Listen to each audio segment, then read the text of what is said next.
Birinci sualda deyir ki, EBOB 30-36-nı hesablayın. Bunu biz iki cür tapa bilərik. Birinci metod ortaq vuruğun mötərizə xaricinə çıxarılmasıdır. Ortaq vuruq burada 6-dır. 6-nı mötərizə xaricinə çıxardanda içəridə qalır EBOB 5, 6. 5 və 6 ardıcıl ədədlər olduğuna görə onların EBOB-u 1-ə bərabərdir və 6-nı 1-ə vuranda cavab eləyəcək 6. EBOB-un tapılmasının bir metodu bu formadadır.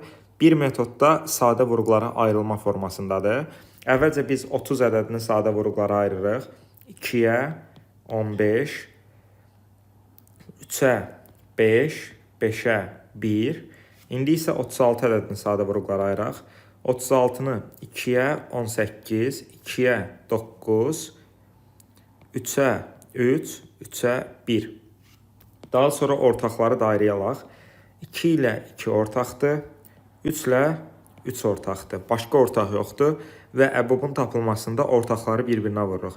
2-ni vururuq 3-ə, EBOB eləyir 6. Deməli, birinci sualın düzgün cavabı olacaq 6. İkinci sualda deyir ki, A ədədi bərabərdir 3-ün kvadratına, B ədədi isə bərabərdir 5-in kvadratı olarsa, B minus A fərqini tapın. Bu məsələni biz iki cür həll edə bilərik. Birinci sual budur ki, A ədədi əgər 3-ün kvadratıdırsa, 3-ü 3-ə vururuq eləyir 9. B ədədi əgər 5-in kvadratıdırsa, 5-i 5-ə vururuq eləyir 25. Daha sonra B-dən A-nı çıxırıq. Bu isə eləyir 25 çıxılsın 9. Bu isə eləyir 16. Çox sadə misal olduğuna görə bu formada eləməyimiz kifayət eləyir əslində. Amma yəqin ki, demin bu sualı imtahanda yazmaqda məqsədi bu olub. B minus A yazanda, yəni 5-in kvadratı çıx 3-ün kvadratı ifadəsi yaranır əslində.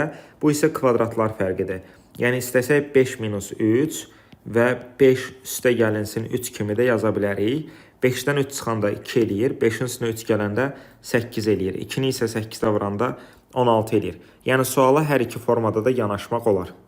Üçüncü sualda deyir ki, ABCD bərabəryanlı trapesiyasında CH hündürlükdür, MK isə orta xəttir, BC 6, MK 16 olarsa HD'ni tapın.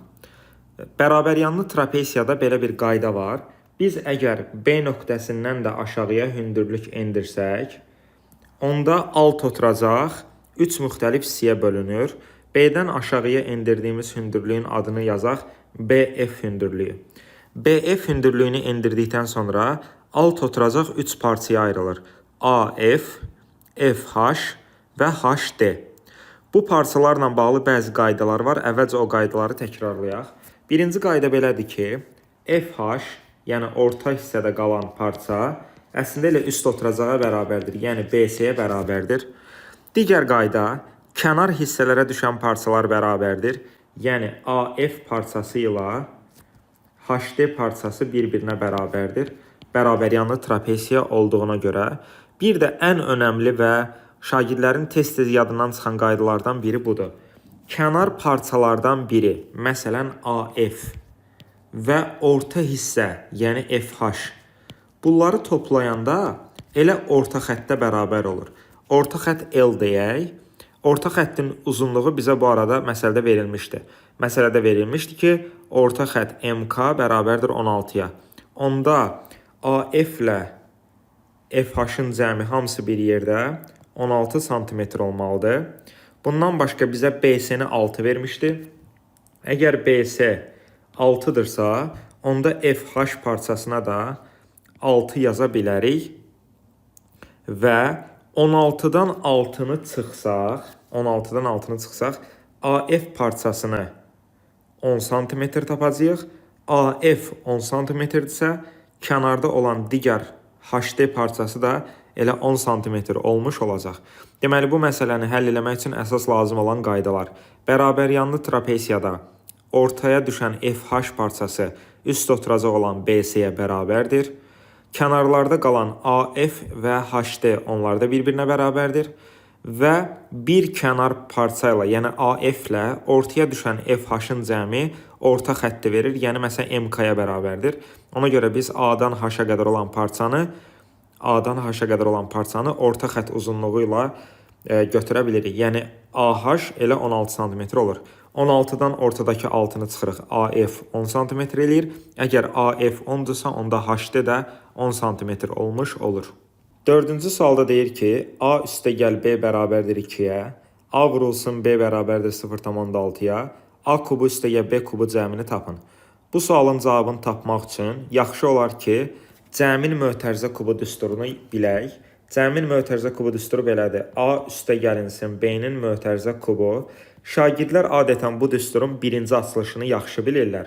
Birinci açılış deyəndə bunu nəzərdə tuturam. A kubu üstəgəlinsin 3A kvadratı B üstəgəlinsin 3AB kvadratı üstəgəlinsin B kubu.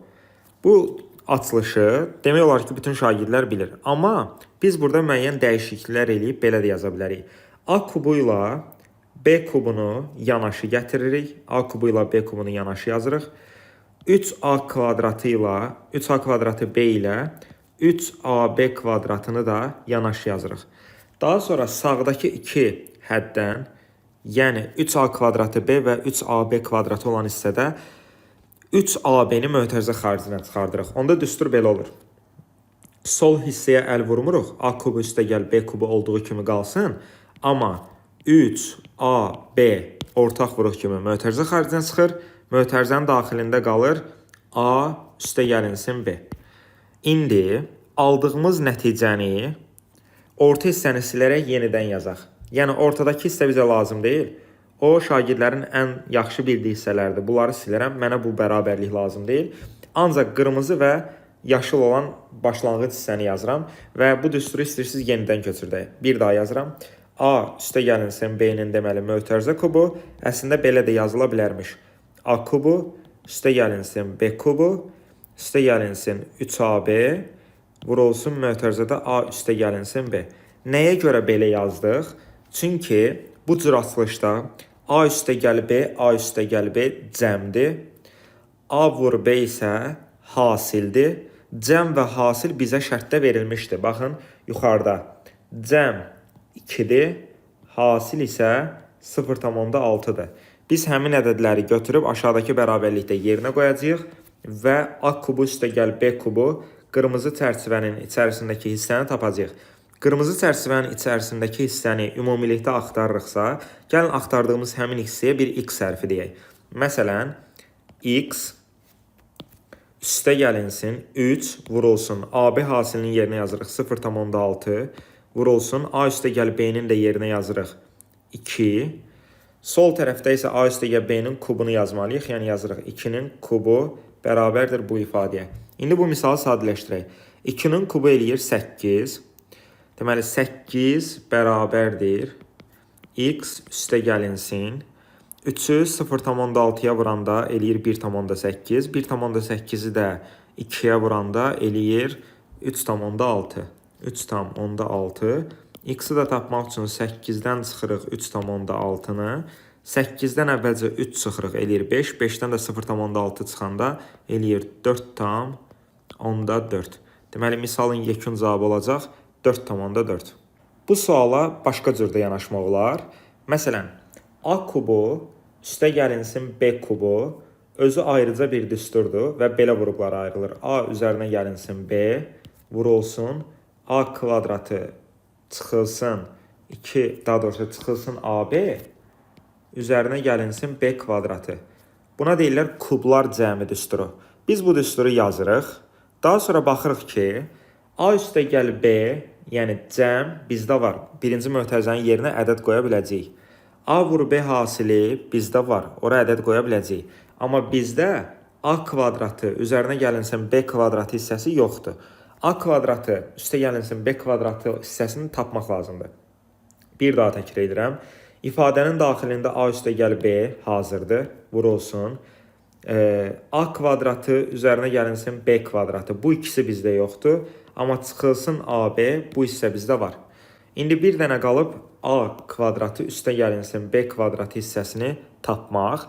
O da ayrıca bir düsturdur, əlavə çıxarışdır. A kvadratı üstə gəlinsin B kvadratı bərabərdir. A üstə gəl B-nin mötərizə kvadratı çıxılsın 2AB kimi yazmaq olar. İndi bizdə A üstəgəl B 2-dir. Gəlin A üstəgəl B-nin yerinə 2 yazaq. 2-nin kvadratı çıx 2 vurulsun. AB hasildə 0,6-dır. 0,6. 4-dən çıxanda 1,2. 4 çıxılsın 1,2. Bu hissənin cavabı eləyir 2,8. İndi A kvadratı üstəgəl B kvadratının cavabını 2,8 olaraq tapmışıq. Yuxarıdakı ifadədə bütün hissələri aparıb yerinə qoyaq. A üstəgəl B-nin yerinə yazırıq 2 vurulsun. Böyük mötərizədə A kvadrat üstəgəl B kvadratın yerinə yazırıq 2,8 çıxılsın. A vur B-nin də yerinə yazırıq 0,6 bərabərdir. 2,8-dən 0,6 çıxırıq. Eləyir 2,2. 2,2-ni də 2-yə vururuq. Eləyir cavab 4,4. Deməli, misalın yekun cavabı olur 4,4. 5-ci sualda deyir ki, 10x çıxılsın 6y bərabərdir 20 düz xəttinin qrafiki üzərində ordinatı 5 olan nöqtənin apsisini tapın. Əgər ordinat 5-dir deyirsə, yəni demək istəyir ki, y 5-dir və sənə deyir apsisi tap, yəni x-i tap. Deməli, düsturda y-in yerinə 5 yazıb apsisi, yəni x-i tapacağıq. 10x çıxılsın 6 vurulsun 5 bərabərdir 20-yə. 10x çıxılsın 30 bərabərdir 20-yə. 10x bərabərdir 30 sağa keçəndə müsbət olur və 20 ilə 30 toplanır 50 olur. X-i də tapmaq üçün 50-ni 10-a bölürük. Cavab eləyir 5. Deməli, verilən funksiyada nöqtənin ordinatı verilmişdi 5. Apsisi isə biz tapdıq. Sən demə, o da 5 imiş.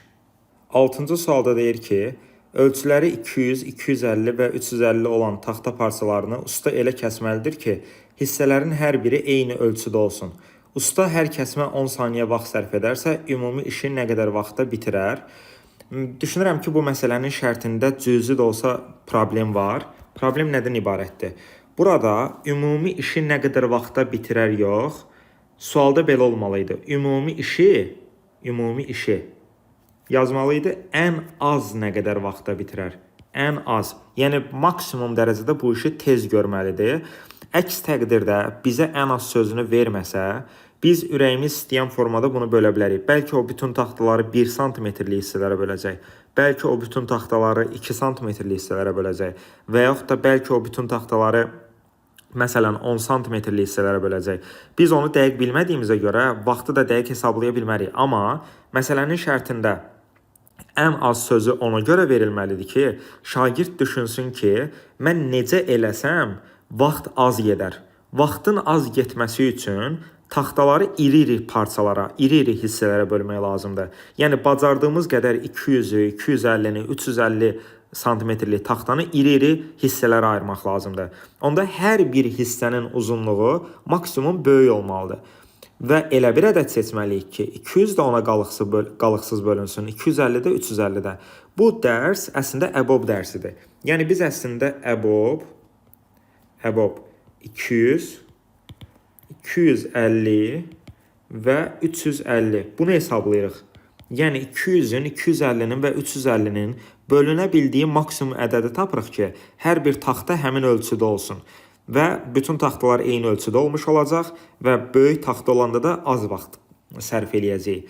Hal-hazırda bunu bir neçə üsulla tapmaq olar, amma ilk ağlımıza gələn metod odur ki, 200, 250, 350 ədədlərindən ortaq vuruğu çölə çıxardaq. Bunların ortaq vuruğu açıq-aydın görsənir ki, 50-dir. 50-ni mötərizə xaricinə çıxardanda əbobun içərisində qalır. 200-ün 50-sini vuruq kimi çölə çıxardanda 4 qalır. 250-dən 50-ni ortaq vuruq kimi çölə çıxardanda 5 qalır. 350-dən 50-ni ortaq vuruq kimi çölə çıxardanda 7 qalır. İçəridə qalan ədədlərə diqqətlə baxsanız 4, 5, 7. Bunların ümumiyyətlə heç bir ortaq vuruğu yoxdur. Yəni əbobları 1-ə bərabərdir. Əgər əbob 1-ə bərabərdirsə içəridə 50-ni də 1-ə vursaq, yekun cavab olacaq 50. Yekun cavab deyəndə nəyi nəzərdə tuturam? Yəni böləcəyimiz taxtalar 50 santimetrlik taxtalar olmalıdır. Bu belə. Və indi biz tapmalıyıq ki, hər kəsimə 10 saniyə vaxt sərf edilirsə, ümumi işi nə qədər vaxtda bitirər? Deməli, burada məsələ nədən ibarətdir? Biz həm də kəsimlərin sayını da tapmalıyıq. 200 santimetrlik deməli taxtanı 50 santimetrlik hissələrə böləndə neçə dəfə kəsim eləmək lazımdır, onu düşünməliyik. Gəlin bir taxtanın üzərində nümunə göstərək.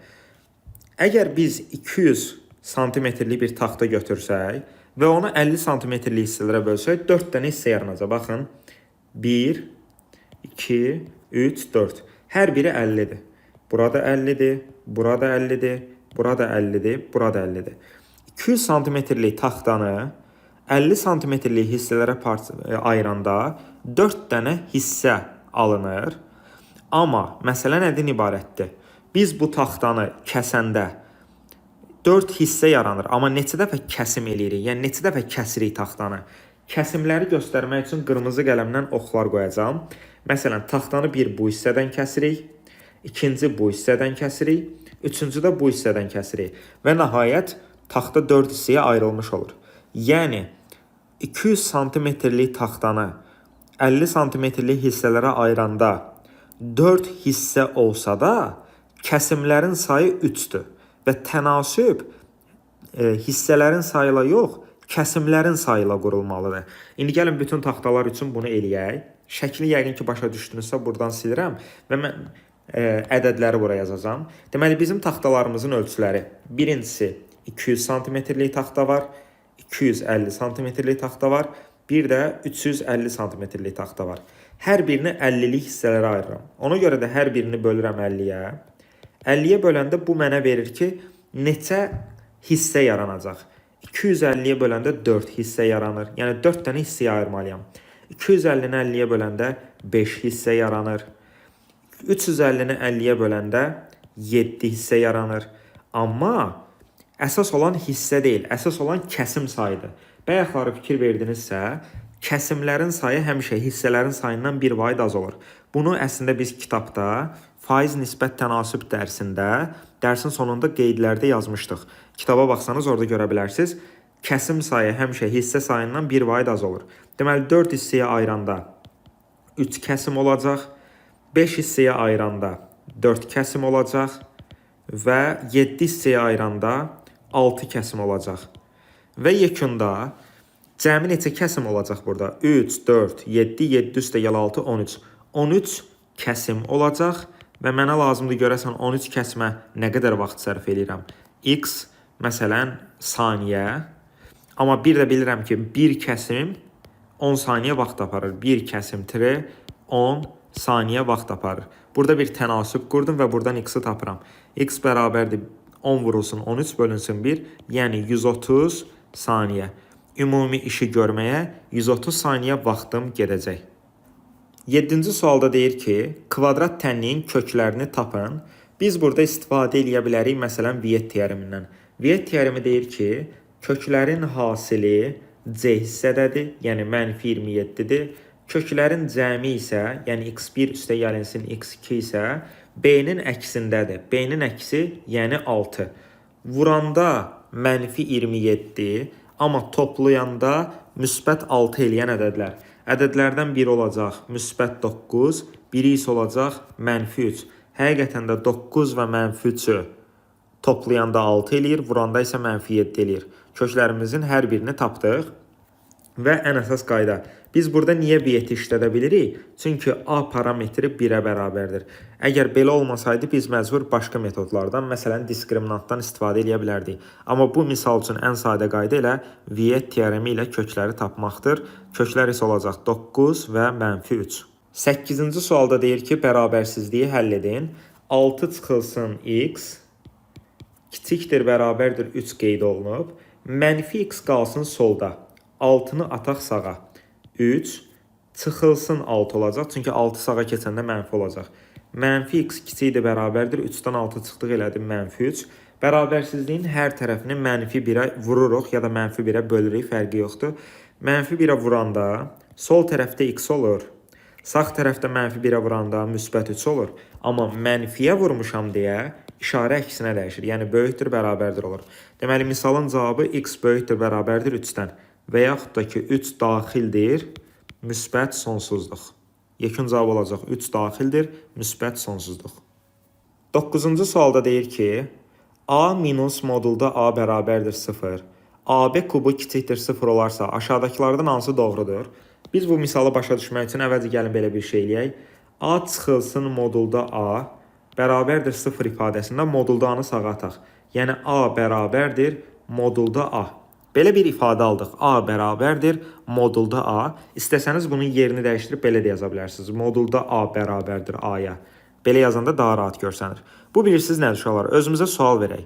Modulda A elə A-ya bərabərdirsə, yəni soruşur ki, hansı ədədlərdir ki, ədədin modulu elə özünə bərabərdir. Yəni modulun içində də A var, cavabda da elə A alınıb. Bu hansı ədədlərdir? Bu 0 və müsbət ədədlərdir. Yəni A daxildir, 0 və ya müsbət ədədlər. Yəni 0-dan müsbət sonsuzluğa. Mənfi ədəd ola bilməz. Çünki mənfi ədədlərin modulu özünə bərabər deyil. Hansı ədədlərin modulu özünə bərabərdir? Müsbətlərin və 0-ın modulu özünə bərabərdir. A-nın nə olduğunu başa düşdük. Ya 0-dır, ya da ki, müsbət ədəddir. Bunu qoyduq qırağa. İndi keçək B ədədinə. Burada yazılıb ki, A vurulsun B kubu kiçikdir 0-dan. Buradan başa düşmək olur ki, A-nı B-yə vuranda 0-dan kiçik, yəni mənfi bir ədəd alınıbsa, 100% B mənfi ədəddir. B kubu mənfi ədəddir. B kubu mənfidirsə, deməli B-nin özü də mənfidir. Çünki A bayaqları biz demişdik ki, müsbət bir şeydir. Müsbət bir şeyi nəyə vuranda mənfi eləyir? Mənfiyə vuranda mənfi eləyir. Deməli B dəqiq mənfidir. Və 0-a bərabər olmadığına görə, yəni 0-dan kiçikdir, 0-a bərabər deyil. Onda 0 olma ehtimalını biz qoyaq kənara. A-nı yalnız müsbət ədəd kimi, B-ni də yalnız mənfi ədəd kimi nəzərdə tutaq. İndi variantların üzərindən bir-bir keçək. A variantında deyir ki, A ədədi mənfidir. Bu səhvdir, çünki A müsbətdir. B variantında deyir ki, B ədədi müsbətdir. Bu səhvdir, çünki B mənfidir. C variantında deyir ki, A ədədi B ədədindən böyükdür. Bəli, bu doğrudur. Çünki A müsbət ədəddirsə, B mənfi ədəddirsə, müsbət ədəd mənfi ədəddən həmişə böyükdür. Y variantı ona görə səhvdir ki, A-nı B-yə vuranda deyir 0 eləyir. Bu dəqiq deyil. Çünki bizə heç kim qarantiya vermir ki, A mütləq 0-dır ya da B mütləq 0-dır. B onsuz da 0 deyil, B mənfi ədəddir. A-nı da ki, şərtə görə biz müsbət ədəd qəbul edirik. 0-ın heç özü lazım deyil. D variantında da bir müsbət və bir mənfi ədədi bir-birinə vuranda A müsbətdir, B də mənfidir. Onları bir-birinə vuranda yekun cavab mənfi eləməlidir. Yəni 0-dan kiçik eləməlidir. Deməli D variantı da səhvdir. Düzgün cavab olacaq C variantı. 10-cu sualda deyir ki, verilən tənliyin kökləri x1 və x2 olarsa ifadənin qiymətini tapın. Soruşulan ifadədə bəzi dəyişikliklər eləyək. Nə dəyişiklik eləyəcəyik? Kökün altında kəsir xətti var və kəsir xəttinin surətində yazılan ifadə əslində müxtəsər vurma düsturudur. x1-in kvadratı, üstəgəl x2-nin kvadratı, üstəgəlinsin 2 vurulsun, x1 vurulsun, x2 əslində müxtəsər vurma düsturudur. x1 üstəgəl x2-nin mötərizədə kvadratıdır. Bu belə. Aşağıdakı hissədə isə, məxrəcdə isə, gəlin x1-in kvadratı vurulsun, x2-nin kvadratı ifadəsində x1-i x2-yə vuraq, kvadratı mötərizənin yuxarı hissəsinə qaldıraq. Yəni x1 vur x2 üzərində ümumi kvadrat. Bu formada yazaq. Bərabərdir. İndi ədədləri yerinə qoya bilərik. Viet teoreminə görə x1 üstəgəl x2, yəni köklərin cəmi B-nin əksinə bərabərdir. B-nin əksi yəni -8. Ona görə köklərin cəmi, yəni x1 üstəgəl x2-nin yerinə -8 yazıb onu kvadrata yüksəldirəm. Bölünsün. Köklərin hasili isə, yəni x1 vur x2, c-yə bərabərdir, yəni 4-ə. 4-ü də aşağıda kvadrata yüksəldirəm və sonra kökə salıram. Yuxarıda alınır kök hatta, deməli 64 bölünsün. Aşağıda da 4-ün kvadratı 16. Əslində tək-tək də kökdən çıxartmaq olar, bölüb sonra da çıxartmaq olar. 64-ü 16-ya böləndə onsuz da 4 eləyir. 64-ü 16-ya böləndə eləyir kökdə 4. Kökdə 4-dən də yekun cavab çıxacaq 2.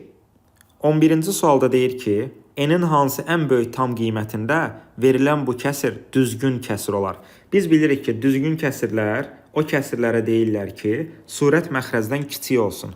Yəni 12-də 1, 12-də 2, Bu formada gələcək ən axırıncı düzgün kəsir 12-də 11 olacaq. N-in hansı ən böyük tam qiymətində? Yəni yuxarıda surətdə N-in yerinə maksimum neçə yazmaq olar? N maksimum 11 ola bilər. N-in ən böyük tam qiyməti olacaq 11.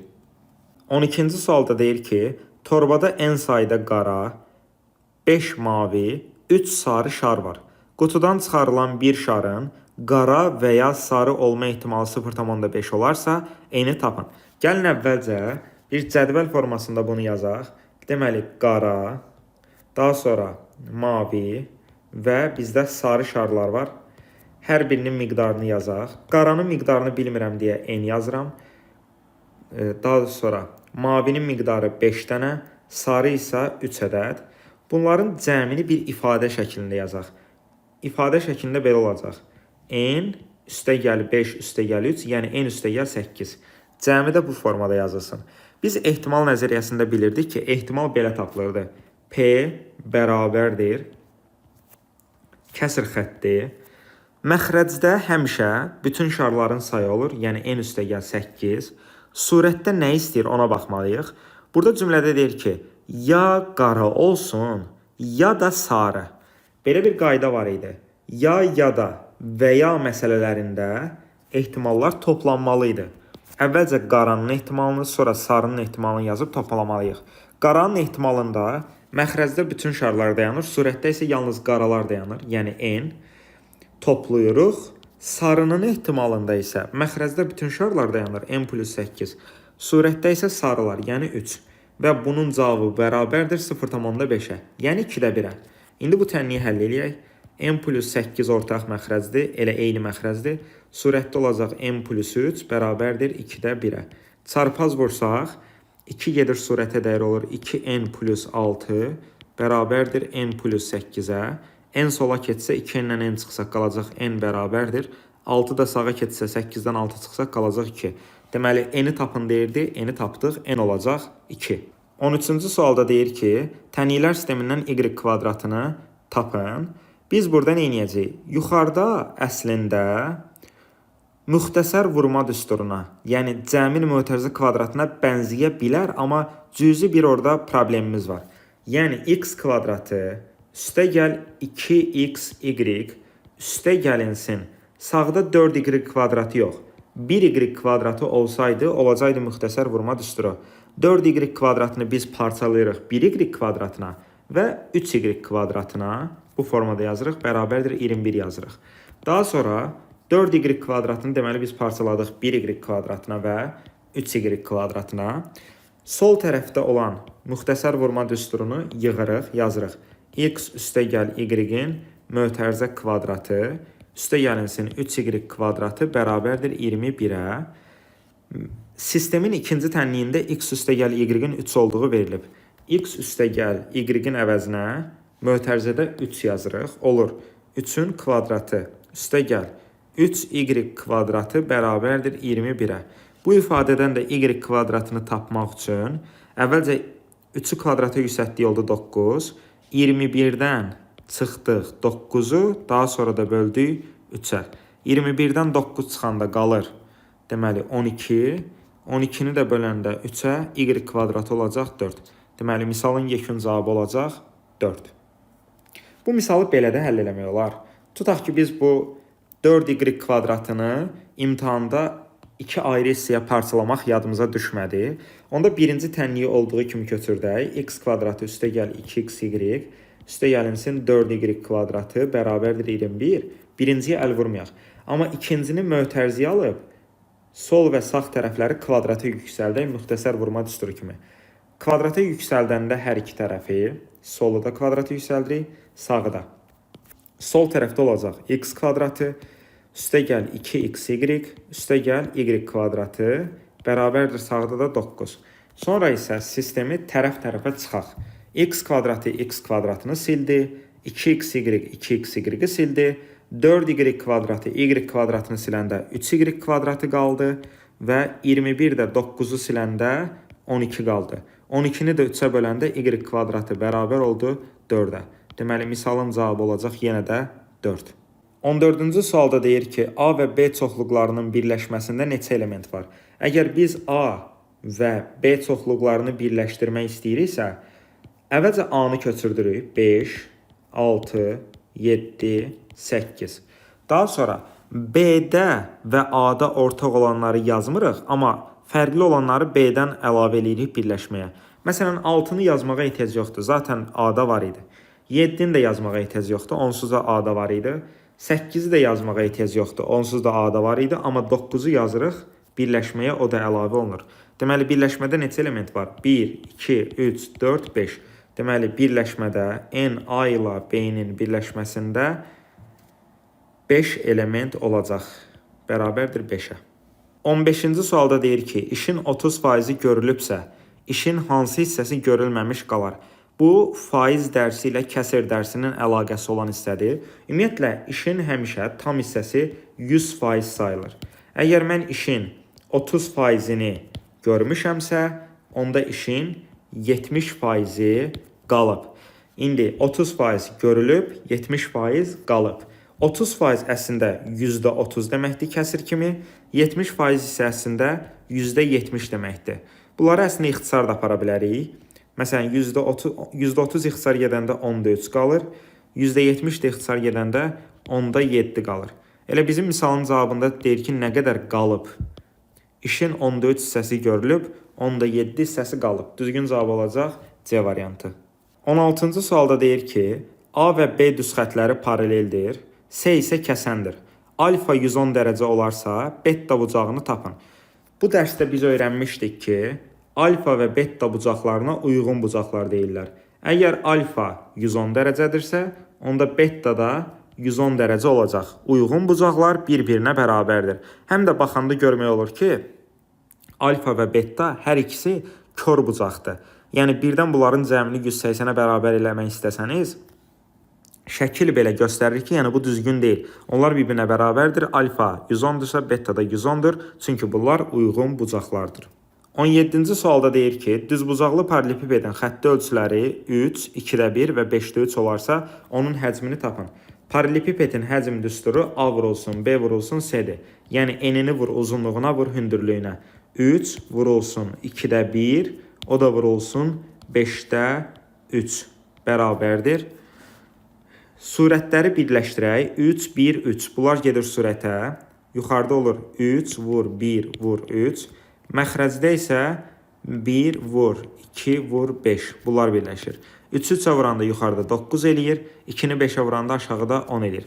Deməli, cavab belə olacaq. 0,9 kub santimetr. Həcm olacaq 0,9 kub santimetr. 18-ci sualda deyir ki, verilən ifadəni hesablayın. Biz bilirik ki, qüvvəti qüvvətə yüksəldəndə qüvvət qüvvətə vurulmalıdır. Yəni, 2-nin qüvvət üstündə kökdə 2, onun da qüvvət üstündə kökdə 8 varsa, kökdə 2, kökdə 8-ə vurulmalıdır. Və belə bir qayda var. Köklərin dərəcələri eyni olanda onları bir kökün altında yazmaq olur. Yəni, 2 və 8-i bir kökün altına salmaq olur. 2 və 8-i bir-birinə vuranda 2-nin qüvvət üstündə kökdə 16 yaranacaq. 16-dan kökdən çölə 4 çıxacaq, yəni 2 üstü 4. 2 üstü 4 isə 16 deməkdir. Misalın yekun cavabı olacaq 16. 19-cu sualda deyir ki, ABC üçbucağında AB BC-yə bərabərdir. Əgər AB BC-yə bərabərdirsə, deməli bu üçbucaq bərabər yanlı üçbucaqdır. Daha sonra deyir, AD DC-yə bərabərdir. Əgər AD DC-yə bərabərdirsə, deməli, bərabər yanlı üçbucağın təpə nöqtəsi olan B təpə nöqtəsindən aşağıya doğru MTH çəkilib. Yəni, BD parçası MTH sayılır. MTH da nə deməkdir? Yəni, həm mediandır, həm tənböləndir, həm də hündürlükdür. Bunu bildik. Daha sonra DBS bucağı 55 dərəcədir. DBS bucağı. DBS bucağına qeyd eləyək və üzərinə yazaq 55 dərəcə. Daha sonra deyir, ABF xarici bucağını tapın. ABF-i şəkildə göstərək və bizdən ABF-in dərəcəsini soruşur. Ora bir X yazaq. ABF-i tapacaq. Qayda belədir. Əgər bu bərabər yanlı üçbucaq idisə, təpə nöqtə olan B nöqtəsindən oturacağa, yəni AC-yə çəkilmiş BD MTH idi. MTH nə deməkdir? Yəni median tən bölən hündürlük. Orada tən bölən sözü var. Yəni BD tən böləndirsə, bucağı yarıya bölməlidir. Yəni DBS bucağı, bucaq DBS 55 dərəcədirsə, onda onun yanındakı ABD bucağı da, bucaq ABD, o da 55 dərəcədir. Çünki tən bölən bucağı yarıya bölür. Burada olacaq 55 dərəcə. 55 və 55 birləşəndə olacaq 110 dərəcə. X bucağını tapmaq üçün də 180-dən çıxacaq 110 dərəcəni. Cavab da eləyəcək 70 dərəcə.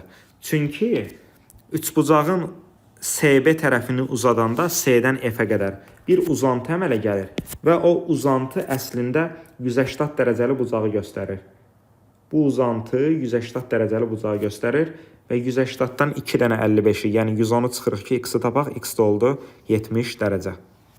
20-ci sualda deyir ki, o mərkəzli çevrədə AB BC-yə bərabərdir. AB-ni BC-yə bərabər olduğunu göstərdiyi şəkildə və BAC bucağı ABS bucağından 60 dərəcə kiçikdir. Deməli, BAC bucağı şəkildə göstərdik, ABS bucağından onu da şəkildə göstərdik, 60 dərəcə kiçikdir.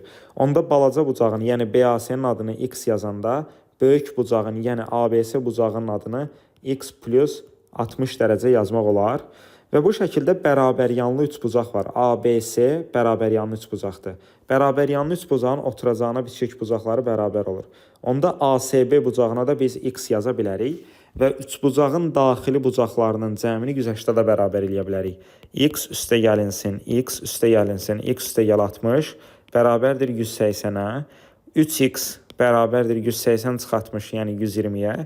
X də bərabərdir 40 dərəcəyə. Biz x-in 40 dərəcə olduğunu tapdıq, amma bizdən AOC bucağını istəyir. AOC bucağına bir y deyək, yəni biz y bucağını axtarırıq. İndi y-ə qaydacağıq. X bucağını biz 40 dərəcə tapmışdıq. Çevrə dərsində belə bir qayda var. BAC bucağı, yəni 40 dərəcə BAC daxili bucaqdır və əgər BAC bucağı 40 dərəcədirsə daxili bucaq, onun qarşısındakı BC qövsü onun 2 mislinə bərabər olmalıdır, yəni 80 dərəcə. Digər tərəfdən elə BCA bucağı da 40 dərəcədir, BCA bucağı 40 dərəcədir. Onun da söykəndiyi AB qövsü elə yenə də 40-ın 2 misli, yəni 80 dərəcə olacaq. Amma Y bucağı mərkəzi bucaqdır. Mərkəzi bucaq olan Y elə qarşıdakı qövsə, yəni AC qövsünə bərabərdir. AC qövsü isə 80 plus 80-dir, yəni 160 dərəcə. Belə çıxır ki, Y bucağı qarşıdakı qövsə bərabər olduğuna görə Y elə 160 dərəcə olacaq. 21-ci sualda deyir ki, A və B nöqtələri ordinat oxuna nəzərən simmetrikdir. A-nı tapın. Ordinat oxu deyəndə, yəni Y oxu deyəndə, ordinat oxuna nəzərən simmetriyada Y olduğu kimi qalır, X əksinə dəyişir. Əgər X əksinə dəyişirsə, gəlin indi nöqtələrə baxaq. Nöqtələrdən biri 7, -2-dir. Y olduğu kimi qalmalıdır, yəni -2. X əksinə dəyişməlidir, yəni -7 olmalıdır. Və biz görürük ki, məhsul olan elə X-dir, yəni A yazıblar ora. Deməli, A bərabər olacaq -7-yə. 22-ci sualda deyir ki, ABCD düzbucaqlısında AK 6 cm-dir. AK-nın üzərinə yazdıq 6. AKD bucağı 90 dərəcədir. AKD bucağının üzərində 90 dərəcə işarəsini göstərdik. ADK bucağı 30 dərəcədir. ADK bucağının üzərində 30 dərəcəni qeyd elədik. Daha sonra bizdən BK-nı tapmağımızı istəyir. Gəlin belə eləyək. AKD üçbucağında, təpədə 90 dərəcə var AKD bucağında. KDA bucağında 30 dərəcə var. Deməli, biz buradan yola çıxaraq KAD bucağında tapa bilərik. KAD bucağda olacaq 60 dərəcə. Daha sonra həmin 60 dərəcəni çarpaz Z hərfinə bənzər çarpaz formada keçirdirik BKA bucağına. BKA bucağı da olacaq 60 dərəcə.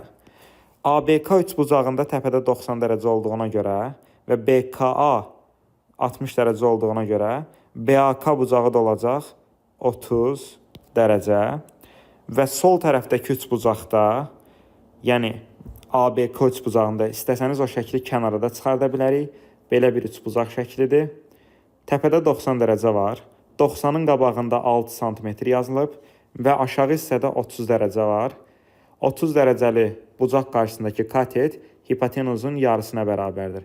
Katet 6 sm-in yarısı olacaq, yəni düzgün cavab olacaq 3 sm. 23-cü sualda deyir ki, ABC üçbucağında MN AC-yə paraleldir. MN AC-yə paraleldirsə, burada uyğun bucaqlar yarana bilər. Məsələn, A bucağına alfa desək, BMN bucağı da alfa olacaq. C bucağına beta desək, onda BNM bucağı da beta olacaq. Qamma da yuxarıda ortaq oxşar bucaqlardır, belə deyək. MBN üçbucağı ilə ABC üçbucağı oxşar üçbucaqlar olacaq və ölçüləri bu şəklin üzərinə köçürdək. BN 6 sm-dir, MN 4 sm-dir, NC 18 sm-dir. AC-nin uzunluğunu istəyir, AC-yə də Y yazaq. Biz bilirik ki, yuxarıdakı balaca üçbucaq, yəni MBN üçbucağı ilə böyük üçbucaq olan ABC üçbucağı, üçbucaq ABC oxşar üçbucaqlardır. Əgər burada oxşarlıq varsa, balaca üçbucağın yan tərəfi, yəni 6, bölünsün böyük üçbucağın yan tərəfi, yəni 18 plus 6. Ya da belə deyə bilərik, balaca üçbucaqda alfanın qabağı 6, bölünsün böyük üçbucaqda alfanın qabağı, yəni 6 ilə 18-in cəmi, yəni 24. 6-nın 24-ə nisbəti bərabərdir.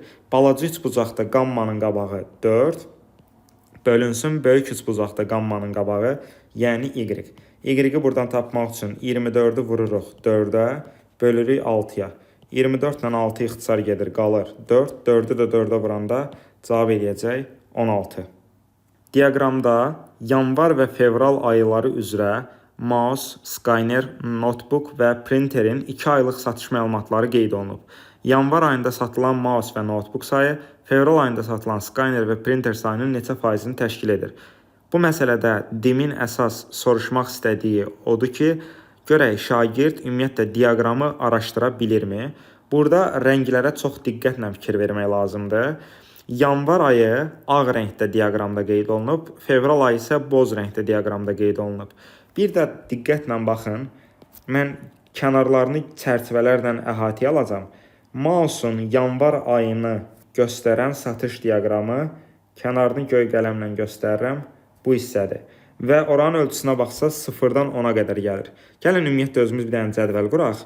Deməli, mouse, scanner,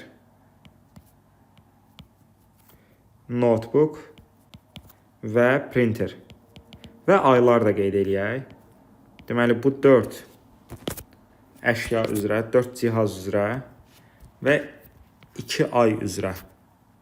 Aylar da olsun, yanvar və fevral ayları. Məlumatları qeyd eləyək bura. Məsələn, mouse yanvar ayında 0-10 arası satış olub, deməli 10 ədəd deməkdir. Amma mouse fevral ayında boz rəngdə. Diqqətlə baxsanız, 10-da başlayır, amma davam edir hara qədər? 65-ə qədər. 65-dən 10 çıxsanız qalacaq 55. Deməli, fevral ayına düşən mouse boz rəngdə olan 55-dir. İndi keçək scannerə. Scanner 0-dan gəlir 40-a qədər. Deməli, scannerin miqdarını, satış miqdarını yanvar ayında göstərən ölçü 40 ədəddir. Yazdıq 40 ədəd. İndi baxaq fevral ayına scannerə. Deməli, 40-da başlayır, amma gəlir hara qədər? 70-ə qədər. 40-dan 70-ə gəlirsə, deməli 30 vaiddir. 30. Notebook'a baxaq. Yanvar ayında 0-dan başlayır, 20-yə qədər gəlir. Deməli 20 ədəddir. İndi baxaq fevral ayına. Fevral ayında isə 20-dən başlayır, amma gəlir 60-a qədər. Bu deməkdir ki, 20-dən 60-a 40 ədəd deməkdir. 40 ədəddə fevralda satış olub. İndi printerə baxaq. Printer deməli yanvar ayında 0-dan başlayıb, gəlib 20-yə qədər. Deməli yanvar ayında printer 20-dir. Və fevral ayına baxırıq, boz rəngdə 20-dən başlayıb, gəlib 50-yə qədər. 20-dən 50-yə gəlibsə, deməli 30 ədəd satış olub. Bir də tez üstündən keçək. Mouse ağ rəng, yanvar ayı 0-dan 10-a qədər 10, fevral ayı isə 10-dan 65-ə qədər, 65-dən 10 çıxdıq 55 dənə. Skyner ağ rəngdə yanvar ayı 0-dan 40-a qədər 40, fevral ayı isə 40-dan 70-ə qədər, yəni 30. Notebook yanvar ayı ağ rəngdə 0-dan 20-yə qədər 20, fevral ayı isə 20-dən 60-a qədər, yəni 40. Printer 0-dan 20-yə qədər yanvar ayıdır, yəni 20, 20-dən 50-yə qədər, yəni 30 vahiddə fevral ayında. Bunları qeyd elədik. İndi isə deyir ki, yanvar ayında satılan mouse və notebook. Mouse və notebookun yanvar ayı. Mouse və notebookun yanvar ayı. Mouse və notebookun yanvar ayı. 10 və 20-dir. 10 və 20-ni topladıq. Bunları soruşur. Fevral ayında satılan Skyner və printer. Fevral ayında satılan Skyner və printer 30 və 30'dur. 30 plus 30. Yuxarıdakı ədəd aşağıdakı ədədin neçə faizini təşkil edir? Yuxarıdakı ədədi aşağıdakı ədədə bölüb 100-ə vurmaq lazımdır. Bir ədəd digərinin neçə faizini təşkil edir deyəndə belə eləyirik. Yuxarıda sürətdə alınacaq 30, aşağıda alınacaq 60. 30 ədədi 60 ədədinin neçə faizidir? 30'u böldük 60-a, vurduq 100-ə. Təbii ki, 30-60'ın yarısıdır. Yəni 50 faizidir. Deməli, misalın yekun cavabı olacaq 50 faizini təşkil edir. 25-ci sualda deyir ki, n-in natural qiymətlərində bu kəsrin ala biləcəyi tam qiymətlərin cəmini tapın. Belə ifadələrdə biz n-i, məxrəzdəki n-i surətdəki hər bir həddin altına paylayırıq. N bölünsün n, üstə gəlinsin 8 bölünsün n yazırıq. Daha sonra birinci kəsirdə n və n ixtisar gedir, qalır 1 üstə gəlinsin 8 bölünsün n. İndi biz burada n-in yerinə hansı natural ədədlər qoysaq, verilən ifadə tam ədədə çevrilər. Yəni 8-in bölənlərini axtarırıq biz burada. 8-in bölənləri ola bilər 1, 2, 4 və 8. N-in yerinə 1, 2, 4, 8 yazdıqda verilən ifadə tam ədədə çevriləcək. Amma bizdən məsələnin sonunda soruşur ki, bu ifadənin ala biləcəyi tam qiymətlərin cəmini tapın. Deməli, n-in yerinə bunları qoya bilərik. 1, 2, 4, 8. Amma alınan ədədlərin, yəni nə alınacaq sonda, onların cəmini tapmalıyıq. Gəlin başlayaq. 1 üstə gəl, 8 bölünsün 1. Bu bir versiya. 1 üstə gəl, 8 bölünsün 2. Bu başqa versiya. 1 üstə gəl, 8 bölünsün 4. Bu üçüncü versiya. 1 üstə gəlinsin 8 bölünsün, deməli 8, bu da dördüncü versiya. Birinci versiyada 1 üstə gəl 8 alınır 9.